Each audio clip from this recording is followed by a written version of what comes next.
big guidance to talk about as well is Omb M 2026, which was issued all the way back on June 18th. It extended the ability to continue to charge non-productive time on federal awards. Now, it had two major terms, or limitations you could call them, that said it must be consistent with institutional policies to fund all salaries this way, and all other available university funds have been exhausted. And that's the one that's really been a crux at a lot of different organizations, is that awarding agencies must inform recipients to exhaust other available funding sources to sustain its workforce and implement necessary steps to save overall operational costs. Now that's a mouthful and it's a lot to interpret. So it's important to know and ask your institution if your institution has accepted or not accepted that funding, because it's now beholden to the limitations proposed in that memo and those terms if it has accepted the funding. Be sure to know what your institution has chosen to do and what info you'll have to gather for effort and salaries.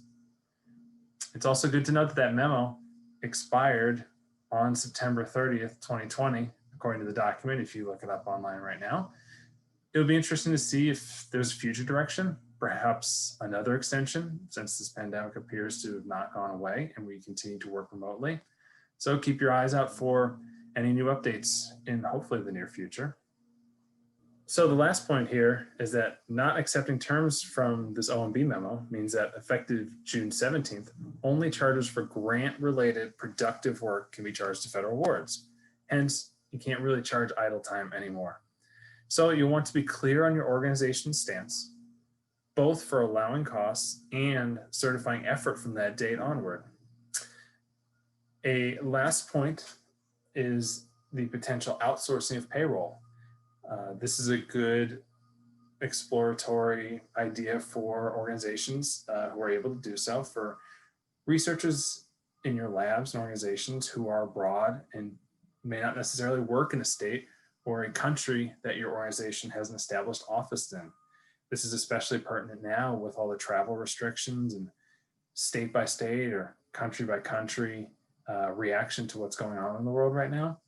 When we think about this, it could be for researchers that have chosen either to remain out of state or abroad for the time being, or are not allowed back to your organization's location due to a myriad of reasons that you can think of, whether that be health related, government or legal related issues, etc.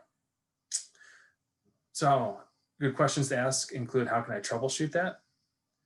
Can I use local affiliates of our organization to help leverage employment? Do you have offices abroad? Can you partner with an organization in that country or in that state for that employee? The last idea would be to partner with a professional employer organization, also known sometimes as a PEO. These can be costly, but also they can handle the details for you in a locality that you may not be able to, such as local taxes, legalities that you are not familiar with, especially if it's a foreign country, etc.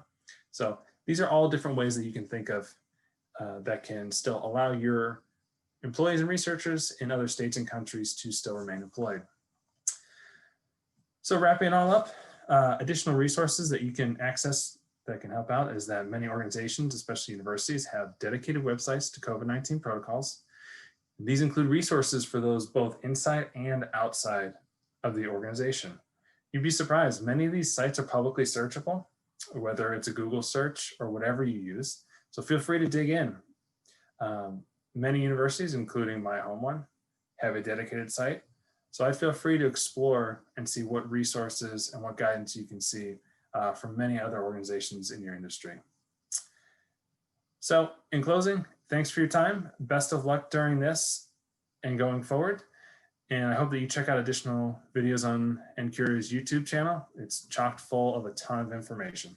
Thank you.